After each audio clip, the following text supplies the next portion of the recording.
আয়োজিত আজকের এই সিরাতুন নবী সাল্লাল্লাহু আলাইহি ওয়াসাল্লাম আলোচনা সভায় সম্মানিত সভাপতি, অত্র স্কুলের সভাপতি, অত্র স্কুলের প্রধান শিক্ষক জনাব আলফ্রেড রঞ্জিত মন্ডল এবং উপস্থিত আছেন প্রধান অতিথি জনাব ফাদার জাকব বিশ্বাস, বিশেষ অতিথি আলহাজ হযরত মাওলানা মোহাম্মদ রফিদুল্লাহ, বিশেষ অতিথি জনাব শেখ মোহাম্মদ সরওয়ার হোসেন এবং অত্র স্কুলের সম্মানিত শিক্ষক শিক্ষিকা, ছাত্রছাত্রীরা এবং অভিভাবক মণ্ডলী। আমি মুহাম্মদুর রাসূলুল্লাহ সাল্লাল্লাহু আলাইহি ওয়াসাল্লামের জীবনের অনেক দিক থেকে 5টি দিক সম্পর্কে সংক্ষিপ্ত আলোচনা করব। এরপরে ছাত্রদের উদ্দেশ্যে, তোমাদের উদ্দেশ্যে কয়েকটি কথা বলবো, যেটা আমরা আমাদের বাস্তব জীবনে অনুসরণ করার চেষ্টা করব। প্রথম বিষয় হল, আমাদের নবী মুহাম্মদুর রাসূলুল্লাহ সাল্লাল্লাহু আলাইহি ওয়াসাল্লাম তিনি এত বিনয়ী ছিলেন, তার মতো বিনয়ী মানুষ পৃথিবীর ইতিহাসে কোনোদিন কেউ যায়নি, আর কেউ কোনোদিন আসবেও না। তিনি কতটা বিনয়ী ছিলেন, তার বিনয়ের কয়েকটা দিক একটু বলি। তিনি এতটা বিনয়ী ছিলেন, যখন কেউ তার সাথে কখনো মুসাফা করতো, হ্যান্ডশেক করতো, তো যতক্ষণ পর্যন্ত সে হাত ধরে রাখতো ততক্ষণ পর্যন্ত তিনি নিজের হাতটা ধরে রাখতেন। কখনো এমন হয়নি তিনি নিজের হাতটা আগে সরিয়ে নিন। একটা মানুষ কতটা বিনয়ী হলে এটা সম্ভব যে তার হাত একদম 10 মিনিট, 15 মিনিট, 20 মিনিট তার হাতটা এত কোমল ছিল যে তার সাহাবীরা বলেন, আমরা পৃথিবীর বুকে কোনো রেশমি কাপড় এত কোমল আমরা স্পর্শ করিনি যে তার হাতটা যতটা কোমল ছিল, তার হাতটা এতটা সুগন্ধিময় ছিল। সাহাবায়ে কেরাম বলেন, তার হাত যখন লাগাতাম তখন কর্মর্জন করার পরে আমাদের হাতগুলো মনে হতো কেমন যেন আসরের শিশির থেকে হাতটা বের করে নিয়েছে। সেই হাতটা দিয়ে একবার ধরতো, কত সময় ধরে রাখতো, আর যত সময় ধরে রাখতো তিনি স্থির হয়ে বসে থাকতেন, হাতটা সরিয়ে দিতেন। তিনি কতটা বিনয়ী ছিলেন। তিনি একজন প্রেসিডেন্ট, একজন প্রধান বিচারপতি, সেনা প্রধান, আল্লাহর শ্রেষ্ঠ নবী হওয়া সত্ত্বেও কেউ কোনোদিন তাকে দেখেনি তিনি সামনে হাঁটছেন, তার পিছনে দুইজন হাঁটছেন, বরং এমন হতো সবাই সামনে থাকতো, তিনি পিছনে হাঁটছেন। আজকে যদি আমাদের সমাজে একজন সাধারণ নেতা হয়, তাহলে সেই নেতার অভ্যাস হলো সে সবার সামনে হাঁটতে, তার পিছনে বিশাল এক বহর থাকে। কিন্তু আমাদের নবী এর ব্যতিক্রম ছিলেন, তিনি সবাইকে সামনে দিতেন, নিজের পিছনে থাকতেন। এমনকি কোন সফরে গেলে তিনি সবার পিছনে থেকে রাস্তায় যার যে মাল পড়ে থাকতো এটা ছুটে এনে তার বাড়িতে পৌঁছে দিতেন, তোমার অমুক জিনিসটা অমুক জায়গায় পড়েছিল। তিনি এত বিনয়ী ছিলেন। আমাদের নবী কতটা বিনয়ী ছিলেন এটা দিয়ে আমরা আরো স্পষ্ট বুঝতে পারি। যখন মক্কা তিনি বিজয় করেন, এই মক্কা থেকে তাকে কিভাবে বের করে দেওয়া হয়েছিল, তার সাহাবীদেরকে কত কষ্ট দেওয়া হয়েছিল। এই মক্কায় বিজয়ী ভেসে তিনি যখন প্রবেশ করেন, তখন তার যুগে সবথেকে নিম্ন মানের বাহন ছিল যেটা, সেটার নাম হলো গাধা। আর সবথেকে উচ্চ মানের বাহন ছিল হলো ঘোড়া।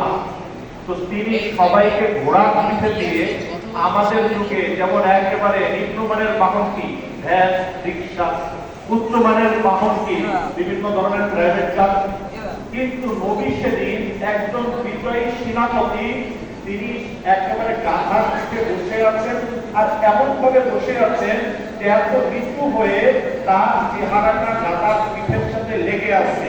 আর তিনি আল্লাহর কাছে বলছেন, আল্লাহ এই বিজয় আপনার পক্ষ থেকে। এরপরে তিনি বিজয়ী ভেসে যখন যে ভাষণটা দিলেন, আমরা বলে কি করি, আমি এই করছি, এই করছি, আমি এই করব, সেই করব। তিনি তখন প্রথম যে কথাটা বললেন, তোমরা আমার ভাই, লা তাসরিবা আলাইকুমুল ইয়াউম, আজকে কারো কোনো অপরাধ নেই, ইয়াগফিরুল্লাহু লাকুম, আল্লাহ তোমাদেরকে মাফ করে দিয়েছে। এরপরে তিনি আরো নিজেকে কতটা সাধারণ করে বললেন, দেখো কিসের ভয় তোমাদের, তোমরা যেরকম ভাবে একটা মায়ের গর্ভ থেকে জন্ম নিয়েছো, আমিও তোমাদের মতো একটা মায়ের গর্ভ থেকে জন্ম নেওয়া সাধারণ একজন মানুষ। একজন বিজয়ী ব্যক্তি এত বিনয়ী ভাষণ দিতে পারে, পৃথিবীর ইতিহাসে মুহাম্মদ রাসূলুল্লাহর এই ভাষণ কতটা বিনয়, প্রত্যেকটা শব্দে বিনয়ের কথা কেউ করতে শুনে শুনবেও না। আমাদের নবী এরকম বিনয়ী ছিলেন, এই জন্য আমাদেরকে কি হতে হবে? বিনয়ী হতে হবে। যে যত বড় বিনয়ী হবে পৃথিবীতে সে তত সম্মানিত হবে, সে তত বড় হবে, আর যে যত অহংকারী হবে পৃথিবীতে সে তত লাঞ্ছিত হবে। আমরা কি একটু বিনয়ী হতে পারবো? দ্বিতীয় বিষয়, আমাদের নবী এত বড় ক্ষমাশীল ছিলেন, তার মতো ক্ষমাশীল পৃথিবীর ইতিহাসে কেউ যায়নি আর আসলো না। তিনি তার সব থেকে বড় শত্রুদের সাথে কি করেছেন? এক যুদ্ধের ময়দান থেকে তিনি ফিরে আসছেন, বৃষ্টি হয়েছে, পুরা শরীর ভিজে গেছে, জামাটা খুলে একটা পাবলা গাছের সাথে টেনে দিয়েছেন, আর তিনি গাছের নিচে শুয়ে আছেন। একজন বেদুইন এসে একটা তরবারি তার গলার উপরে ধরেছে, বলছে ভাইয়া তাও কামিনি, কে তোমাকে রক্ষা করবে হে মুহাম্মদ? নবীজি বললেন আল্লাহ। আল্লাহ শব্দটা মুখ থেকে বের হওয়ার সাথে সাথে ওই বেদুইনের হাত কম্পন শুরু হয়েছে, হাত থেকে তরবারিটা পড়ে গেছে। নবী তরবারি উঠালেন, কে বললেন বলো তোমাকে কে রক্ষা করবে? সে কোনো কথা বলে না। নবী বললেন যাও, তোমাকে আমি মাফ করেছি। যে তার গলায় ছুরি চালাতে গিয়েছে তাকে তিনি মাফ করেছেন। এক যুবতী মহিলা একবার তাকে দাওয়াত দিয়েছে তার সাহাবীদের সঙ্গে, ছাগলের ভিতরে বিষ মিশিয়ে তাকে খেতে দিয়েছে। তার এক সাহাবী খেয়ে টাকায় মারা গেছে। তাকে জিজ্ঞাসা করছে কেন তুমি বিষ মিশিয়েছো? বলছে পরীক্ষা করার জন্য। নবী বললেন যাও, তোমাকে আমি মাফ করে দিলাম।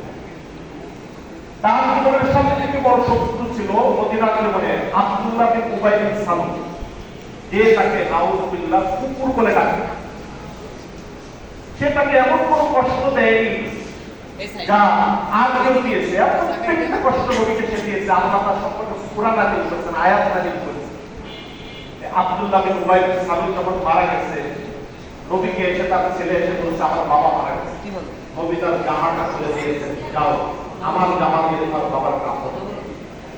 নবীজি তার জানাজার নামাজ পড়তে যাবেন, ওমর রাদিয়াল্লাহু আনহু বলছেন ইয়া রাসূলুল্লাহ, এত সবথেকে শ্রেষ্ঠ শক্তি ইসলামে আপনি জানাজা পড়েন না? নবীজি বললেন না, আমি জানাজা পড়ব।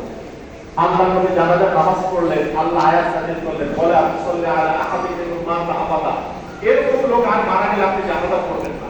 নবী তার কবরে গেলেন, আল্লাহ বললেন ওয়ালা তাকুম আলা কবরি, আর কবরেও যাবেন না। আল্লাহ নবী আল্লাহর হাত তুললেন, আল্লাহ আপনাকে মাফ করে দেন। আল্লাহ আয়াত নাযিল করলেন ইস্তাগফিরুল্লাহ মাওলা তাস্তাগফিরুল্লাহ ইন তাস্তাগফিরুল্লাহ 70 মাররাতান ফালা ইয়াগফিরুল্লাহ। আপনি মাফ যতবারই চান, 70 বার মাফ চাইলেও মাফ করব না। আল্লাহ নবী বললেন আল্লাহ আপনি 100 বার মাফ চাইলে প্রত্যেকদিন আপনাকে মাফ করে দেন, আমি প্রত্যেকদিন বললেন 100 বার মাফ। যে তার জীবনের সবথেকে বড় শত্রু, তার জন্য তিনি বলছেন যদি 100 বার মাফ চাইলেও আল্লাহ তাকে মাফ করে দেয়, আমি তো 100 বার কি যাবো? তিনি এত বড় ক্ষমাশীল ছিলেন। এজন্য আমাদের জীবনে সর্বদা ক্ষমার যে গুণটা, এটা অর্জন করতে হবে। নবীজির জীবনের অন্যতম একটি গুণ, আল্লাহ নবী সাল্লাল্লাহু আলাইহি ওয়াসাল্লাম কথা রক্ষা করতেন, আমানতদার ছিলেন। কতটা কথা রক্ষা করতেন? তিনি তখন নবী হননি, একজনের সাথে একটা কথা দিয়েছেন যে আমি তোমার জন্য এখানে দাঁড়াচ্ছি। সে বলল তুমি একটু দাঁড়াও, ওই বলে রাস্তা দাঁড়াচ্ছি। সে বাসায় যে ভুলে গেছে, বাসার থেকে আসবে। নবী ওইখানে 3 রাত দাঁড়িয়েছে। 3 দিন পরে সে এসেছে, দেখেন নবী ওইখানে দাঁড়িয়েছে। নবীজি সাল্লাল্লাহু আলাইহি ওয়াসাল্লাম বললেন আমি তো 3 রাত ধরে দাঁড়িয়ে আছি, তোমাকে কথা দিয়েছি দাঁড়াবো, আমি তো দাঁড়িয়ে আছি।